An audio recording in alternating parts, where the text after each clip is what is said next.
The papers tremble in Harold Chen's weathered hands.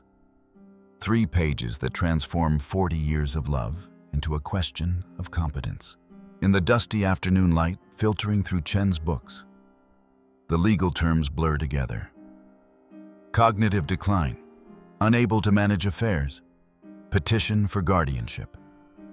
His own children's signatures stare back at him, as foreign as the language they've chosen to erase him with. Miriam finds him an hour later, collapsed between poetry and philosophy, his body curled around the documents like he's shielding them from her sight. At 72, Harold has survived immigration, built a business, taught thousands of students, but nothing prepared him for being declared incompetent by the 3 people he raised in the apartment above this very store. The petition arrived Monday morning. By Friday, something extraordinary begins to unfold.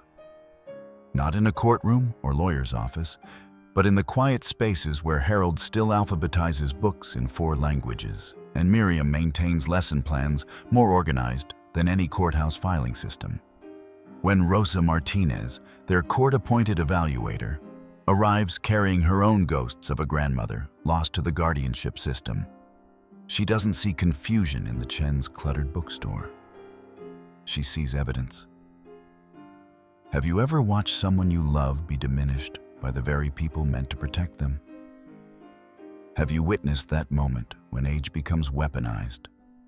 When memory becomes something to be questioned rather than honored? Stay with us to witness how 2 retired teachers transform 3 years of meticulous documentation into testimony no judge can ignore. How they prove that competence isn't measured in compliance with your children's wishes, but in the courage to keep teaching when the world insists you have nothing left to say. This is the story of Harold and Miriam Chen, and how they answered abandonment with evidence. The certified mail arrives at 9:47 a.m. on a Monday, wedged between a book catalog and the gas bill. Harold Chen's hands don't shake as he signs for it. 35 years teaching teenagers prepared him for maintaining composure during catastrophe. But when he reads the first page, something inside him performs a quiet collapse, like a building folding inward. All structural integrity suddenly negotiable. Petition for guardianship. Harold Chen proposed conservatee. The legal terminology blurs into accusation. Diminished capacity, unable to manage financial affairs. Cognitive decline, inconsistent with independent living. 3 signatures at the bottom. His children's names rendered in that aggressive certainty only lawyers' offices produce. Jennifer Chen Bradley, David Chen, Kevin Chen. He makes it to the poetry section before his legs betray him. Miriam finds him 40 minutes later, curled between Neruda and Plath, the papers clutched against his chest like he's protecting them from her sight. She doesn't ask questions. 42 years of marriage taught her when words would only bruise. Just sits beside him on the worn carpet, her hand finding his shoulder. "They think I'm incompetent," Harold finally says, his voice carrying that particular quiet reserved for truths too large for volume. At the emergency room, waiting for test results Harold doesn't need, but Miriam insists on. The timeline reconstructs itself. Last month's phone call, Jennifer's careful questions about the building's assessed value. His answer that the bookstore wasn't for sale, that 40 years of community history couldn't be converted into developer condos and artisanal coffee shops. The silence that followed should have warned him. Mr. Chen, your EKG looks fine," the cardiologist says, reviewing screens. "Elevated stress response, but nothing concerning. You can go home." Home. To the apartment above the bookstore where they raised 3 children who apparently spent the last several months cataloging evidence of his deterioration. That evening, Miriam discovers the documentation in Kevin's abandoned bedroom, forgotten in a drawer. Photographs on glossy paper. The bookstore's cluttered shelves labeled hoarding behavior. Harold's crowded desk marked inability to organize. The stack of newspapers he saves for Mrs. Liu, captioned compulsive collecting. Recordings on a thumb drive, 47 files of Harold telling stories to customers, each labeled with clinical precision. Perseveration, confabulation, tangential speech patterns. They've been building their case for months, transforming love into pathology. One photographed corner at a time, Miriam sits at the kitchen table at 11 p.m., opening a fresh composition notebook. Her handwriting, still teacher precise after 7 years of retirement, fills the first page. October 2023, day 1 of proving we still exist. Harold taught citizenship class tonight to 12 students. Remembered all their names, their countries of origin, which forms they needed. Organized the poetry section in 4 languages before dinner. Balanced the bookstore accounts to the penny. Our children's petition says he can't manage his affairs. I'm starting a different kind of record. Outside, Chinatown's neon bleeds through the window, familiar and suddenly precarious. Rosa Martinez arrives at 9 a.m. sharp, carrying a clipboard and 3 years of professional detachment that's been crumbling since her grandmother died in a predatory guardianship 8 months ago. The bookstore smells like old paper and brewing tea, immediately wrong for a competency assessment. These evaluations happen in sterile offices where confusion has nowhere to hide. Harold Chen greets her with formal courtesy, gesturing toward the cleared table in the back office. Miriam offers tea in a porcelain cup that somehow makes Rosa's questionnaire seem obscene. Mr. Chen, can you tell me today's date? October 3rd, 2023, Tuesday. Your birthday was last month, September 14th, based on the astrology charm on your keychain. Harold's voice carries that measured cadence Rosa recognizes from her own teacher father. Virgo. My wife shares your sign. Rosa makes a note that will never appear in her official report. Subject demonstrates superior observational skills and memory retention inconsistent with claimed cognitive impairment. The standard assessment proceeds. Harold answers every question correctly, but with tangential additions that could be interpreted as confusion by someone determined to find it. When asked about managing finances, he launches into a story about helping Mrs. Liu with her husband's estate paperwork. When questioned about daily routines, he describes teaching ESL classes as if this proves something. Miriam watches from the doorway, her presence protective without being intrusive. Then David Chen arrives unannounced at 10:30, all corporate concern and subtle performance. Mom, Dad, I just wanted to check in. His phone appears casually, camera angle carefully positioned. Make sure you're remembering to eat. You know how you get confused about meals. We ate breakfast at 7 a.m., Miriam says, her English precise. Congee with century egg. Your favorite, when you were young enough to visit. David photographs the cluttered bookshelf behind his father. Rosa recognizes the choreography. She's seen family stage evidence before. I should go, Rosa says, closing her folder. But something makes her accept Miriam's offered tea, stay past the scheduled hour, watch Harold alphabetize new arrivals in 4 languages while discussing each book's provenance with perfect recall. She leaves at noon with her required data collected, returns unofficially at 6 p.m. The basement classroom holds 12 elderly immigrants, notebooks open, Harold at a whiteboard explaining constitutional amendments with the patience of someone who's never stopped teaching. His supposed cognitive decline nowhere evident in the way he switches between Mandarin, Cantonese, and English, ensuring everyone understands. Rosa stands in the doorway, thinking about her grandmother who died confused and alone in a facility she never chose. About paperwork that erases personhood, about the difference between assessment and witnessing. She makes a decision that will cost her everything. Document everything differently, she tells the Chens after class, her voice steady with new purpose. Starting tonight. Rosa arrives at 7 a.m. Wednesday, technically off duty, but carrying the weight of professional rebellion. The bookstore's lights are already on, Harold visible through the window arranging volumes with the precision of someone who's never forgotten where anything belongs. She watches him for 10 minutes before entering. He moves between sections labeled in English, Mandarin, Cantonese, and Spanish. Each book positioned not alphabetically, but by some internal logic that probably makes perfect sense if you've spent 40 years building relationships through literature. Mrs. Liu will arrive in 8 minutes, Harold says without looking up.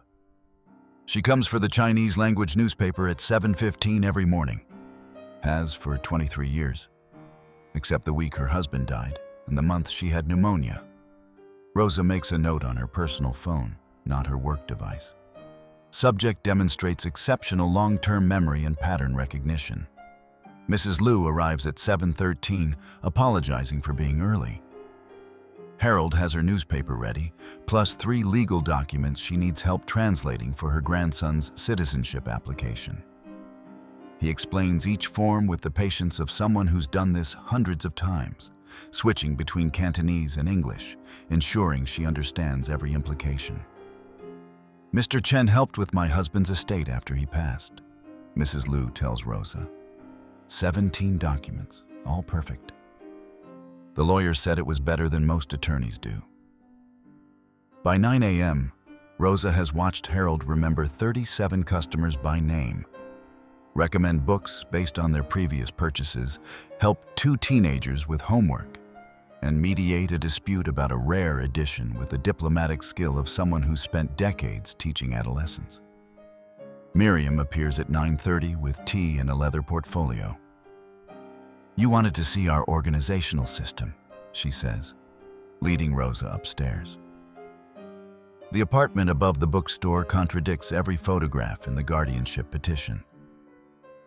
Yes, there are books everywhere, but they're cataloged. Miriam's 40 years of lesson plans arranged by year, subject, and student outcome. 15,000 student essays, each dated and annotated. Financial records organized with accounting precision, showing 42 years of fiscal responsibility.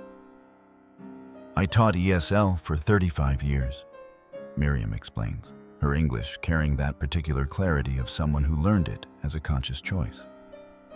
Developed curriculum now used in 17 school districts. These are the originals.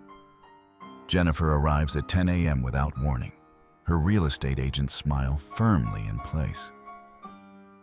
Mom, Dad, we need to discuss the building's maintenance issues. Her phone is recording, Rosa notices, positioned to capture what she's clearly hoping will be confusion. The building was inspected last month, Harold says, producing documentation. Passed all safety requirements, the report is filed with the city, dated September 15th. You're being paranoid, Jennifer says, her voice pitched for recording. This is exactly the kind of suspicious behavior we're concerned about.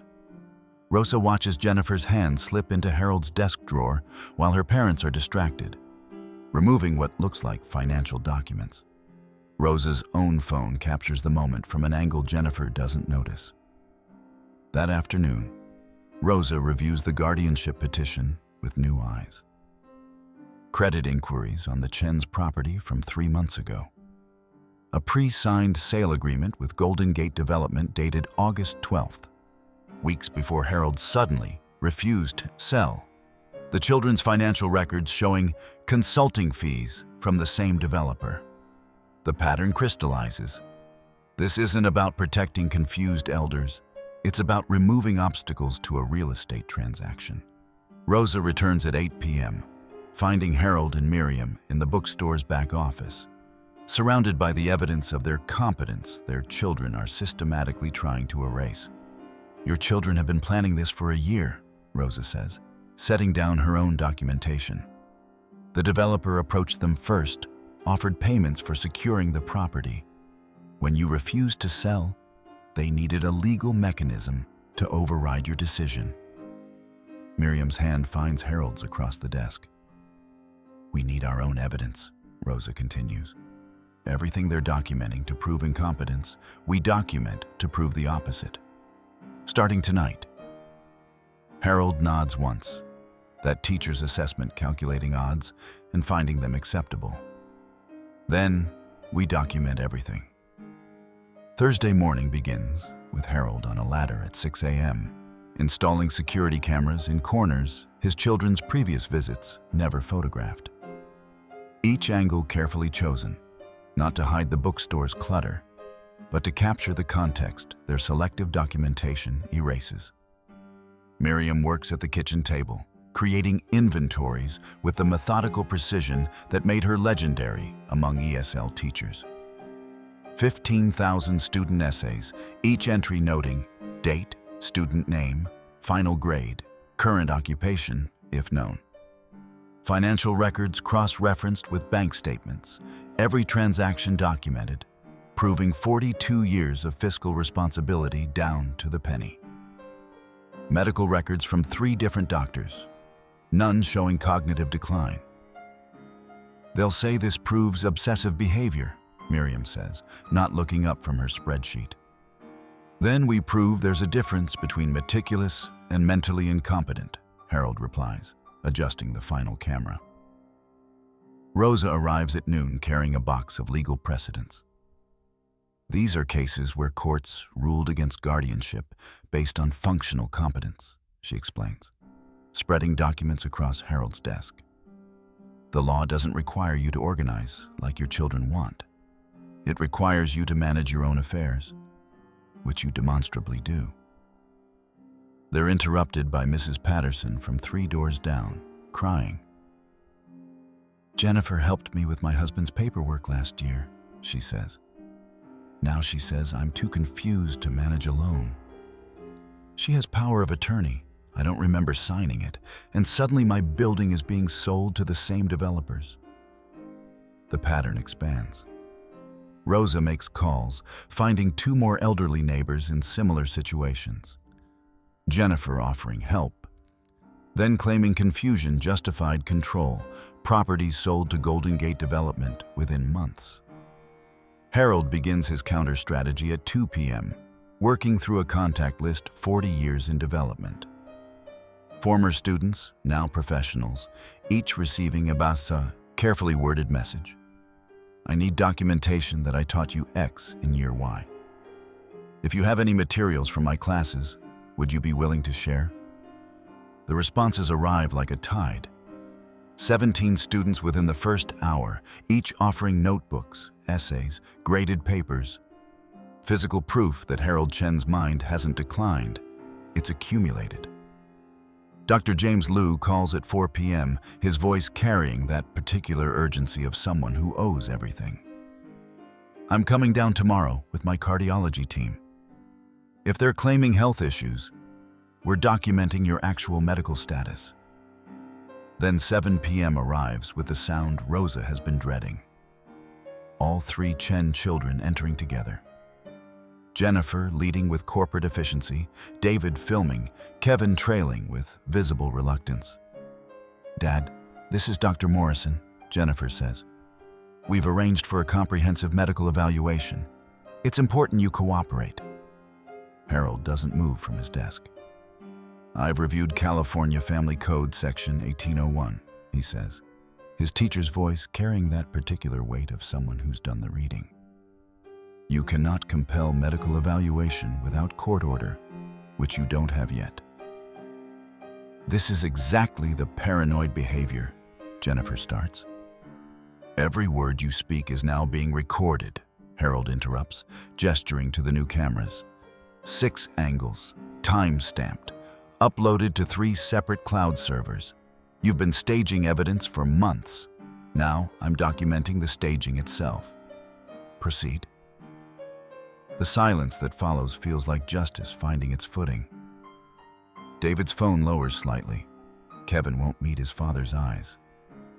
Jennifer's practiced smile falters. You're making this harder than it needs to be, she finally says. No, Miriam responds, her voice carrying 4 decades of teaching teenagers to think critically. We're making it exactly as hard as stealing someone's autonomy should be. They leave at 7:43 p.m., the cameras recording every moment of their retreat. Rosa stays until midnight, helping them organize documentation into categories a court can't dismiss. Financial competence, medical status, community impact, cognitive function, evidence of exploitation. They'll escalate now, Rosa warns. We've shown we're not confused. We're fighting back. Then we fight better, Harold says, his methodical mind already calculating next moves. Friday's dawn arrives with Miriam's phone ringing at 5:47 a.m., their bank's fraud department reporting suspicious activity. Their children attempted to access the accounts overnight, claiming concern about confused financial management. Harold listens to the recording on speaker, his teacher's face showing nothing. But his hand trembles slightly as he marks another entry in the leather notebook he's been keeping. October 6th, 5:47 a.m. Attempted unauthorized account access, third financial interference this month. The court summons arrives with the morning mail at 9 a.m. Emergency hearing scheduled October 23rd. 3 weeks to prove they deserve to control their own lives. Rosa's supervisor calls her at 10:15, his voice carrying bureaucratic finality. Your evaluation report was due yesterday. File supporting the guardianship petition by Monday, or we're recommending license suspension. I need more time, Rosa says, watching Harold through the bookstore window alphabetizing the philosophy section with perfect precision. You've had adequate time. This emotional involvement is exactly why we have protocols. Monday, Ms. Martinez. Rosa spends her day documenting what the official evaluation missed. 23 interviews with bookstore patrons, each describing the Chens as sharper than people half their age. Mrs. Liu provides 17 examples of Harold's legal assistance over 2 decades. 3 teachers present Miriam's curriculum still used citywide, revolutionary in its approach to cross-cultural education. By evening, Rosa has 47 pages of evidence that cognitive decline is fiction, that competence looks different than compliance with your children's real estate ambitions. She returns to the bookstore at 7 p.m. to find Harold and Miriam waiting with tea and something else. 3 leather notebooks, their pages dense with dated entries. I started documenting our children's behavior 3 years ago, Harold says, opening the first volume. Every phone call logged with timestamp and summary. Every visit cataloged with stated purpose versus actual request. Every email printed and annotated. Miriam spreads the evidence across the table. 17 visits in 5 years, each corresponding to financial requests totaling $47,000. 0 visits in the 6 months after Harold refused to sell the building. The pattern's so clear, it reads like premeditation. This proves what? Rosa asks, though she already knows. That I have been competent enough to recognize exploitation for 3 years, Harold says. Competent enough to document it with legal precision. Competent enough to know exactly when my children stopped seeing me as their father and started seeing me as an asset to liquidate. The documentation is devastating in its meticulousness. Every instance of neglect cataloged, every monetary request cross-referenced with bank statements, every promise to visit broken and noted with date and circumstance. They'll say this obsessive record-keeping proves mental instability, Rosa warns. Then we reframe it, Miriam says, her English teacher's precision cutting through. Not obsession, preparation. Not paranoia, pattern recognition. Not instability, evidence that we saw this coming and documented our own competence before they could document our decline. At midnight, the 3 of them finalize their strategy around Harold's desk. Rosa will file her evaluation Monday. not supporting guardianship, but exposing potential elder abuse. The Chens will present their documentation as their primary defense. The former students will testify to sustained intellectual capacity. "This could cost you your license," Harold tells Rosa. "My grandmother lost everything because no one broke protocol for her," Rosa replies. "I won't make that mistake twice." They'll answer the incompetency claim not with defensiveness, but with evidence so comprehensive the court cannot ignore what 3 years of documentation proves. Harold and Miriam Chen aren't declining. They're defending themselves with the same precision they once taught thousands to think critically, write clearly, and recognize injustice when it wears a concerned family's face. Saturday morning transforms the bookstore into a war room. Rosa arrives at 8 a.m. with coffee and a laptop, officially unemployed as of Monday if she doesn't comply with her supervisor's ultimatum, unofficially committed to fighting anyway. "We're building a competency portfolio," she explains, spreading templates across Harold's desk. Not defending against their claims, proving active, sustained intellectual capacity that makes guardianship absurd. Harold begins with memory demonstration, Rosa recording as he recites student names spanning 4 decades. Chen, Michael, 1987. Struggled with essay structure, now architects at Morrison Design. Patel, Anjali, 1992. Brilliant at analysis, cardiologist at UCSF. Wong, Patricia, 1995, undocumented when she arrived. Sponsored her citizenship, Harvard Law, Superior Court judge. 47 names, each with detailed academic history and current occupation. Rosa watches her recording timestamp. 11 minutes of perfect recall without hesitation or error. Miriam creates visual timelines on poster board.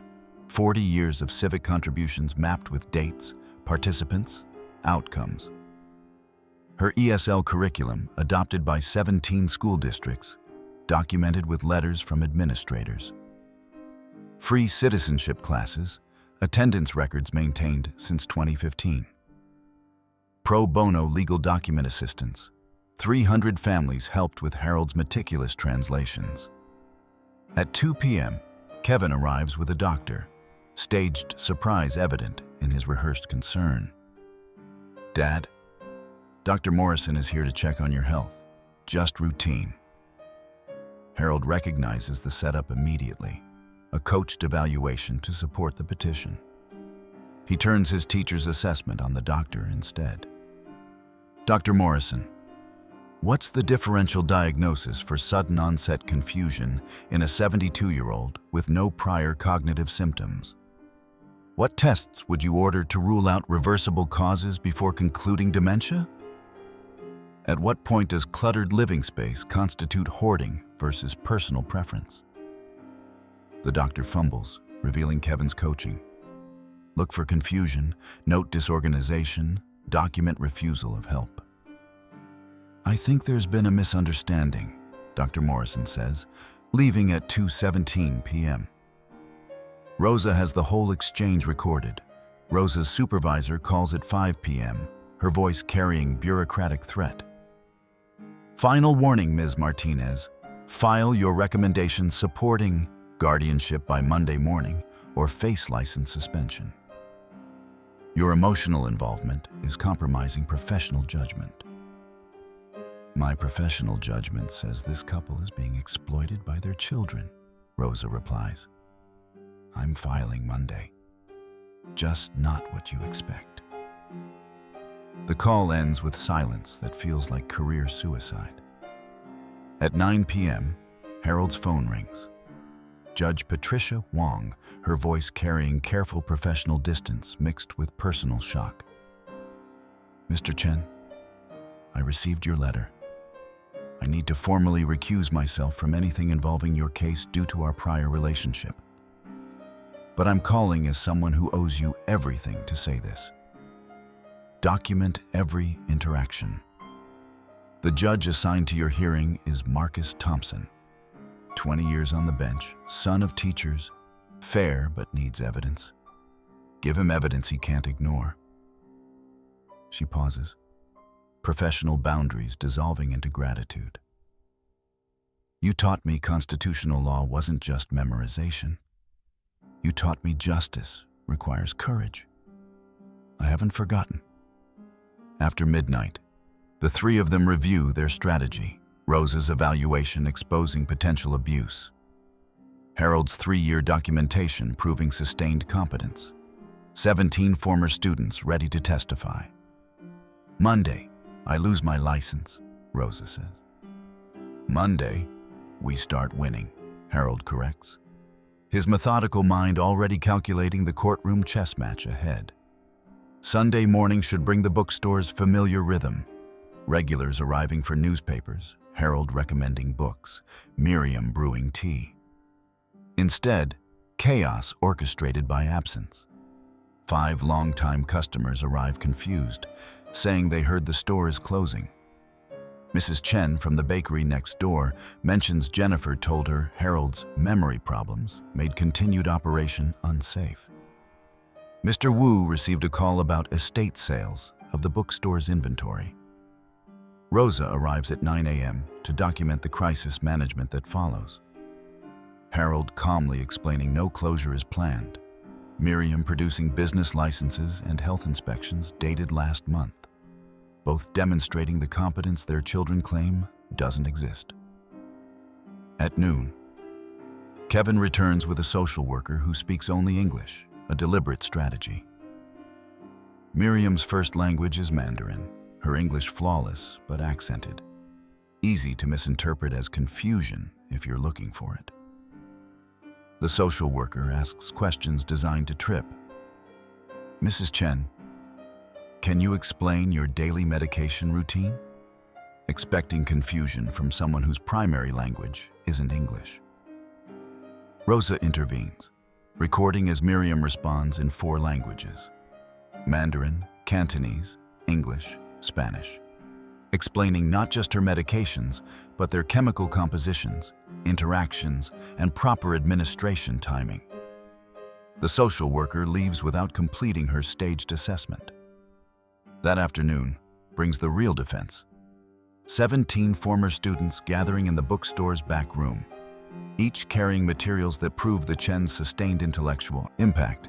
Dated notebooks from 1989, Harold's comments still visible in red ink. Graded essays from 1995, feedback demonstrating pedagogical sophistication.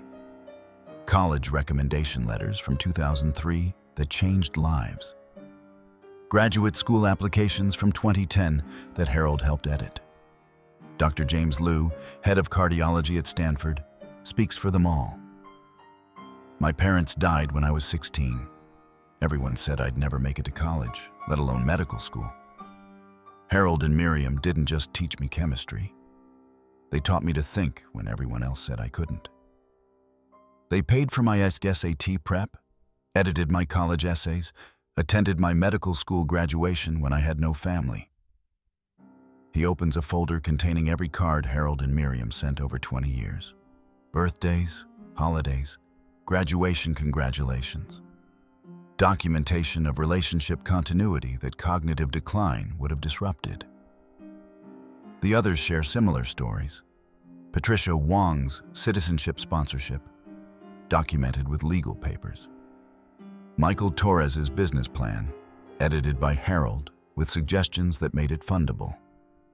Sarah Kim's ESL curriculum research, supervised by Miriam, now published in 3 journals.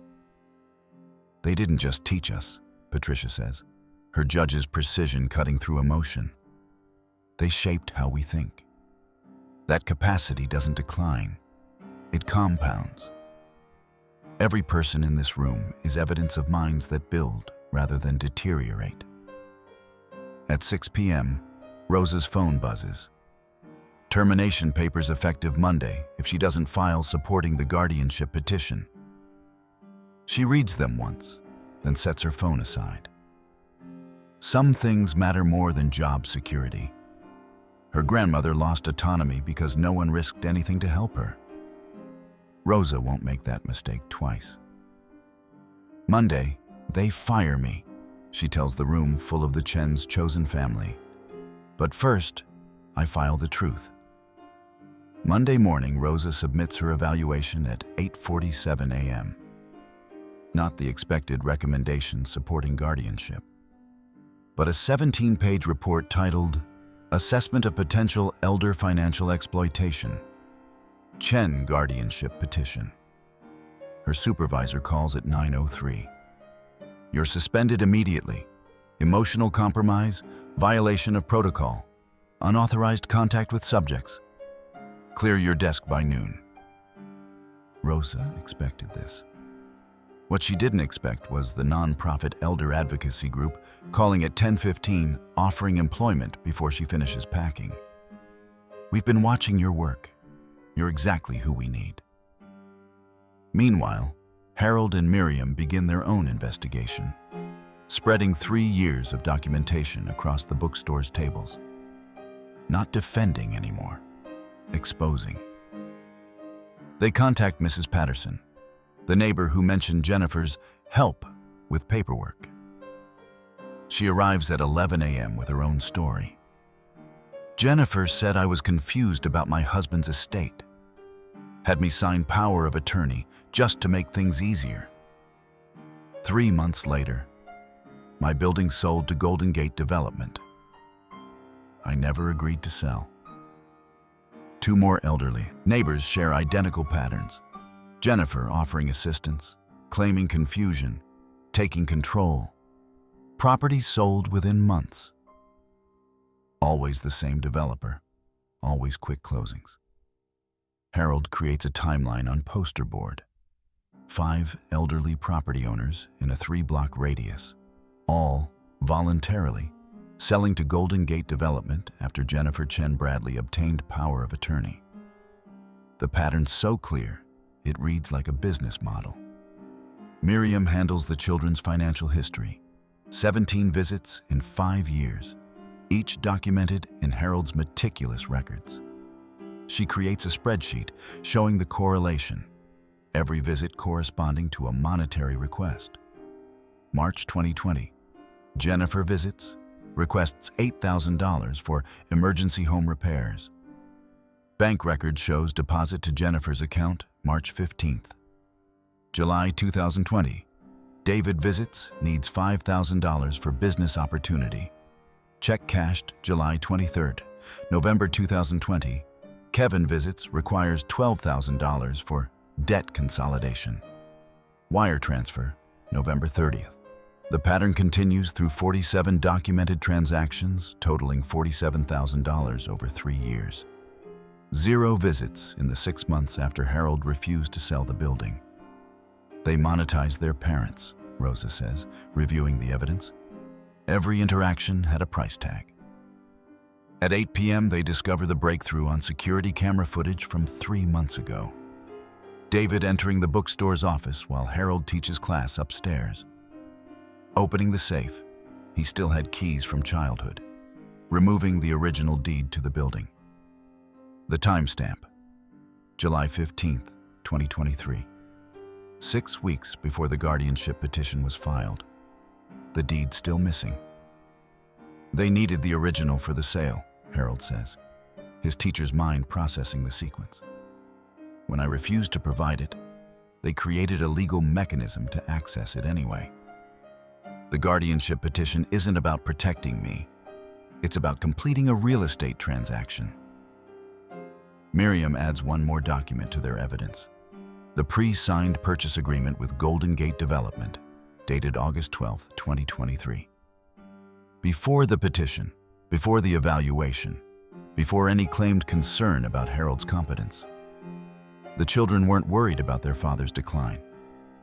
They were worried about his resistance. We're not defending against incompetence anymore, Rosa says. We're prosecuting exploitation.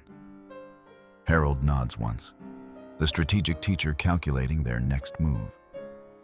Then we need every piece of evidence that proves they saw us as assets before they claimed we were incapacitated. Tuesday through Friday compress into a single escalating crisis. each day bringing new attacks and harder-won defenses. Tuesday. The children file amended claims. Harold fell in the bookstore. David's staged accident captured perfectly on the new security cameras, showing David's hand pushing the bookshelf before Harold stumbles. Miriam forgot Jennifer's birthday. Hospital records show Miriam was with Harold during his stress-induced chest pain that day. Wednesday. Rosa, though suspended, continues investigating. She discovers bank records showing each Chen child received $15,000 from Golden Gate Development as consulting fees in August. The developer paying them before the property was even available for purchase. Harold experiences mild heart palpitations Wednesday afternoon, but refuses hospitalization. They'll use it as evidence of medical decline, he tells Dr. Liu, who monitors him privately. I'm staying here until this is finished. Thursday. The bookstore's landlord serves eviction notice citing safety concerns. Pressure from the same developer who wants the building next door. 23 former students now committed to testify, practicing statements in the bookstore's back room after closing. Patricia Wong calls with coded warnings. The assigned judge has interesting campaign contribution records. You might want to research his donors. Rosa finds the connection. Golden Gate Development contributed $50,000 to Judge Morrison's last campaign. Friday brings the worst discovery. Miriam, organizing their defense documents, finds paperwork hidden in Kevin's abandoned room. Guardianship company contract dated September 2023. Lighthouse Care Management, the same company that controlled Rosa's grandmother, profiting from managing estates until assets depleted. Rosa recognizes the name immediately, her grief transforming into rage. They take 15% of all managed assets annually. Your children weren't just selling the building. They were creating permanent income stream from your estate. The contract projects 20 years of management fees. Harold and Miriam's life savings, community contributions, everything they built, converted into profit margins for a company notorious for exploiting elders. That evening, Harold's hands shake slightly as he adds the final documentation to their evidence binders. Not from confusion, from controlled fury at being reduced to a balance sheet by the children he raised. Miriam finds him at midnight in the poetry section where this started, surrounded by books he's alphabetized 1,000 times. They learned to value money, he says quietly. I taught them history, critical thinking, ethics. They learned real estate and profit margins instead. You taught hundreds of others who valued what you gave them, Miriam replies, her hand finding his. That's the testimony that matters. Outside, Chinatown's neon still bleeds through the window. 2 weeks until the hearing. Everything depends on proving that competence isn't compliance, that memory isn't just recall. It's evidence of a life lived in service to others, even when those others are trying to erase you. Saturday morning brings Kevin's emergency guardianship petition, filed at 8 a.m. citing Harold's refusal of medical care and dangerous decision-making. The court expedites review, hearing moved up 3 days. But when the children arrive at the bookstore at 10 a.m. to serve papers, Harold and Miriam are at church. David sees the opportunity immediately. They empty the back office in 47 minutes. 40 years of records, financial documents, student files. Everything the Chens planned to present as evidence of competence. Jennifer documents the cleanup on video. David coordinates the removal. Kevin watches with visible discomfort. Harold and Miriam return at 11:30 to find their office stripped bare. Looking for this? Miriam asks, holding up a thumb drive. I digitized everything 3 weeks ago. Stored copies in 3 locations: Rosa's office, Dr. Liu's safe, and Patricia Wong's chambers. You taught me to prepare for disaster when you started photographing our shelves last spring. The children's confidence falters visibly. Sunday, Rosa's investigation reveals Judge Morrison, initially assigned to the case, received $50,000 in campaign contributions from Golden Gate Development. She alerts Patricia Wong, who files immediate judicial review, citing conflict of interest. By Monday, Judge Marcus Thompson takes the case. 20-year veteran, son of teachers, known for asking hard questions and respecting evidence over performance. Monday afternoon brings the real crisis. Protesters Jennifer hired, declaring the bookstore a community health hazard, carrying signs about dangerous conditions and elder confusion. Local news cameras capture everything. The Chens counter with their own demonstration at 3 p.m. 200 community members, each carrying books the Chens recommended over 4 decades, each sharing specific memories. Harold helping with citizenship applications, Miriam teaching English to 3 generations, the bookstore serving as sanctuary for anyone who needed knowledge or kindness. Mrs. Liu speaks for the elders, watching their own futures in this fight. Harold Chen helped me understand my husband's estate when lawyers confused me. He translated 17 legal documents, free, because that's what teachers do. They help people understand complicated things. If he's incompetent, what does that make the rest of us? Tuesday morning's final blow. Jennifer presents a neurologist's report claiming Harold has progressive dementia, cognitive testing showing severe decline, recommendation for immediate guardianship. Dr. Liu reviews the report at noon, his cardiologist's precision catching what Jennifer missed. This doctor is Dr. Richard Morrison. I know him. He's Jennifer's husband's business partner. And look at the evaluation date, September 28th, 3 weeks before the petition was filed. Harold checks his meticulous calendar. I was teaching citizenship class that day, 6 p.m. to 9 p.m., 12 witnesses. I never met this neurologist. The report is fiction. Diagnosis based entirely on Jennifer's descriptions of her father's behavior. A doctor signing medical opinions about a patient he never examined, at the request of a business partner with financial interest in the outcome. They falsified medical records, Rosa says, photographing every page. That's not just exploitation, it's fraud. By evening, their evidence is comprehensive.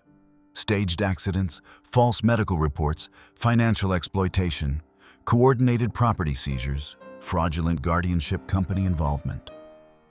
The hearing is 6 days away. The children have lawyers, staged evidence, and systematic documentation of their parents' supposed decline. But Harold and Miriam have something their children never expected. 40 years of people who remember being taught to think critically, recognize injustice, and fight for truth. The fluorescent lights at St. Mary's Hospital flicker at 7:47 a.m. when Harold Chen's legs finally betray him, not confusion, exhaustion. 3 weeks of documenting his own competence while his children document his decline. Miriam finds him on the bookstore floor between history and philosophy, conscious but unable to stand. She doesn't panic. 42 years of marriage taught her the difference between crisis and collapse. She calls Dr. Liu, who arrives before the ambulance. Stress-induced fatigue, Dr. Liu explains in the ER, his cardiologist's precision leaving no room for the children's narrative. Not cognitive decline. Your father's been running on 4 hours of sleep for 3 weeks while teaching citizenship classes and preparing legal defense. His mind is fine. His body needs rest. But rest means vulnerability. Harold knows this from his hospital bed at 9 a.m., watching Jennifer arrive with that real estate agent's smile, her phone already recording. Dad, you collapsed. This proves you need help. This proves I've been fighting you for 3 weeks, Harold replies, his teacher's voice steady despite the IV in his arm. Dr. Liu, please explain to my daughter the medical difference between exhaustion and dementia. Dr. Liu does, with clinical precision that leaves Jennifer's recording useless. By noon, Harold's hospital room, becomes war headquarters. Miriam arrives with their evidence binders. Rosa appears with 3 journalists investigating the guardianship company's pattern of targeting immigrant elders. Former students rotate through, each bringing documentation that proves sustained intellectual capacity. David attempts to bar Miriam from Harold's room at 2 p.m., claiming caregiver fatigue endangers patient recovery. Dr. Liu intervenes with a cognitive assessment administered bedside. Harold solves complex math problems, recites historical dates, translates legal documents between 3 languages. The nurses watch, impressed. David's phone captures his father's competence when he meant to document decline. Jennifer makes her fatal mistake at 4 p.m., caught on hospital security footage she doesn't know exists. Standing outside Harold's room, speaking to her attorney. Once they declare him incompetent, the store's worth millions. The developer's already committed. This delay is costing us. Rosa's phone captures every word. Harold leaves the hospital at 6 p.m. against medical advice, but with Dr. Liu's reluctant approval. The drive back to Chinatown takes 12 minutes. The bookstore comes into view 3 blocks away, surrounded. 200 people holding vigil. Mrs. Liu with her newspaper from 23 years of mornings. Former students carrying books the Chens once recommended. Teachers presenting curriculum Miriam developed. Immigrants clutching citizenship applications Harold helped complete. Each person holding one memory. Together, they create evidence no judge can ignore. A life measured not in compliance with children's wishes, but in decades of teaching others to think. Harold stands on the bookstore steps, Miriam's hand in his, looking at 40 years of impact made visible. 5 days, Rosa says quietly. 5 days until the hearing. Then we use 5 days to finish what we started, Harold replies. We prove competence isn't forgetting. It's remembering exactly why some things are worth fighting for. Thursday morning arrives with Rosa's termination papers delivered at 8 a.m. Effective immediately, citing gross violation of professional boundaries and emotional compromise of client evaluation. She reads them once at the bookstore's back table, Harold and Miriam watching with tea growing cold between them. Then she sets the papers aside. My grandmother lost everything because no one risked anything, Rosa says. I have an interview at Elder Justice Alliance in 2 hours. They've been tracking your case. Apparently breaking protocol for the right reasons is their preferred qualification. Her employment hearing happens at 11 a.m. in a conference room designed for bureaucratic inevitability. Rosa arrives with 17 affidavits from families she's evaluated over 3 years. Everyone grateful she saw beyond official metrics to actual lives. She testifies for 40 minutes about systematic bias in guardianship assessments, how forms measure compliance rather than competence, how evaluators are trained to find pathology instead of context. Her supervisor terminates her anyway. Elder Justice Alliance hires her before she reaches the parking lot. While Rosa fights her own battle, Harold's former students transform the bookstore into evidence headquarters. Dr. Patricia Chen, economist at Berkeley, calculates the store's cultural value, $3.2 million in free community education over 40 years. Judge Patricia Wong, officially recused, personally present, reviews their legal documentation with professional precision. Dr. James Liu administers cognitive assessments that would make any neurologist envious, recording results that demolish Jennifer's falsified medical claims. Miriam works at the kitchen table upstairs, her teacher's precision creating visual timelines spanning 4 decades. 15,000 student essays organized by year, each notation demonstrating sustained intellectual capacity. Financial records proving fiscal responsibility down to the penny. Medical documentation from 3 independent physicians, none showing cognitive decline. By Thursday evening, their defense fills 12 binders. each tab labeled with Miriam's meticulous handwriting. Friday afternoon brings the children's final offer. Jennifer arrives at 3 p.m. with her attorney, all corporate efficiency and calculated concern. Dad, we'll drop the petition today. You just need to sign the sale agreement. The developer's offering $4 million. You can retire comfortably, travel, rest. This fighting is destroying your health. Harold looks at his daughter across 40 years of distance. You're right that this is destroying something, he says quietly, but it's not my health. It's whatever remained of the relationship between parents who taught you to value education and children who learned to value only money instead. You're being stubborn and unreasonable, Jennifer replies. This is exactly why we filed. No, Miriam interrupts, her voice carrying that particular precision of someone who's chosen every word carefully. You filed because your father refused to convert 40 years of community history into your retirement fund. You filed because competence looks like compliance to you, and independence looks like confusion. Jennifer leaves at 3:47 p.m. without responding. That evening, 200 people gather at the bookstore for final preparation. Former students practice testimony. Community members rehearse statements. Mrs. Liu brings documentation spanning 23 years of daily interaction. Harold stands at midnight, looking at evidence of a life well lived. Not in biological children's success, but in chosen families' gratitude. Monday morning arrives. The hearing begins at 9 a.m. Time to prove that memory isn't evidence of decline.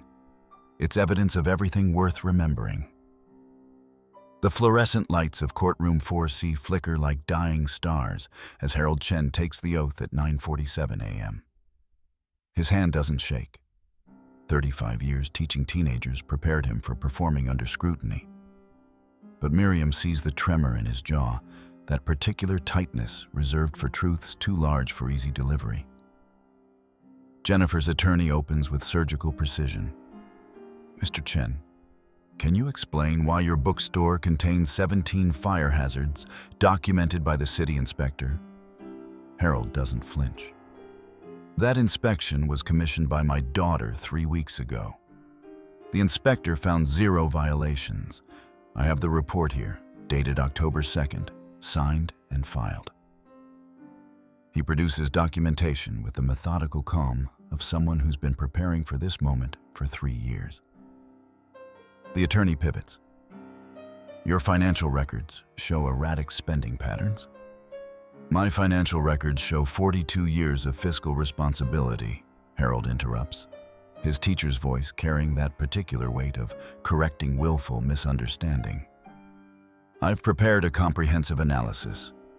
He presents a bound document, 200 pages titled, Evidence of Abandonment and Attempted Financial Exploitation. Every interaction with his children cataloged. Every monetary request cross-referenced with bank statements. Every visit mapped against real estate inquiries. Judge Thompson accepts the document with visible surprise. Miriam takes the stand at 11:30, her hands steady around her own leather portfolio. Jennifer's attorney tries the language trap, speaking rapidly, using complex legal terms, hoping to confuse someone whose first language isn't English. Miriam responds in 4 languages, explaining in each how guardianship law works, citing California Family Code sections in English, Mandarin, Cantonese, and Spanish. The courtroom goes silent. Mrs. Chen, the attorney finally asks, do you remember your daughter's last birthday? September 14th, Miriam replies, her voice carrying 40 years of teaching precision. I was with Harold in the emergency room that day. His stress-induced chest pain required monitoring. Jennifer called once at 3 p.m. to ask if we'd reconsidered selling the building, not to ask about her father's health. I documented the call. Would you like the recording? The lunch recess arrives at noon. Judge Thompson leaves without comment. but his expression suggests the narrative is shifting. The afternoon belongs to the chosen family. 17 former students testify in succession, each presenting physical evidence spanning decades. Dr. James Liu brings cards the Chens sent over 20 years. Birthdays, graduations, every milestone remembered. Judge Patricia Wong, officially recused, but speaking as character witness, presents her citizenship papers, Harold's signature as sponsor still visible. Mrs. Liu, 80 and fierce, brings 23 years of newspapers saved in perfect chronological order. Mr. Chen remembers I take my paper at 7:15 every morning, for 2 decades. If that's confusion, what's clarity? By 4 p.m., the evidence forms a mountain no petition can climb. Competence measured not in compliance, but in decades of service. Not in forgetting, but in remembering exactly why some things are worth fighting for. Jennifer takes the stand at 3:15 p.m., corporate confidence cracking under cross-examination by the legal aid attorney Rosa connected them with.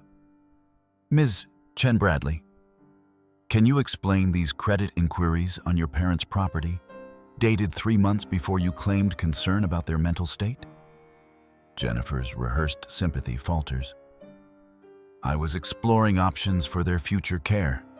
Options that included pre-signing a sale agreement with Golden Gate Development, before discussing it with your parents, before filing for guardianship.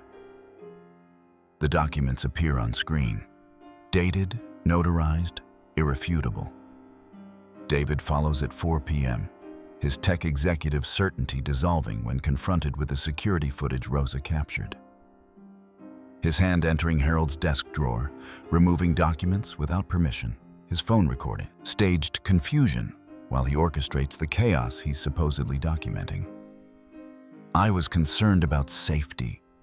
You were concerned about a $4 million property you couldn't access while your father remained competent, the attorney corrects.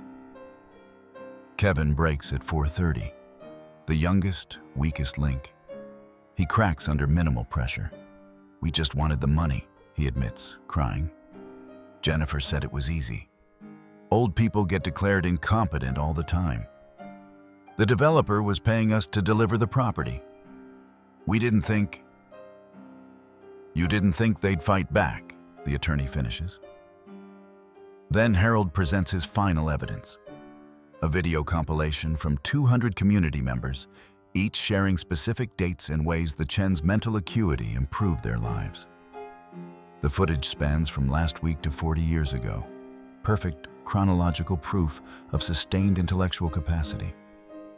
But it's Miriam who delivers the emotional crescendo. She approaches the stand one final time, carrying only her journal. My children forgot me long before they claimed I forgot myself, she reads, her voice steady despite tears. October 2nd, I began documenting our existence because they were documenting our decline.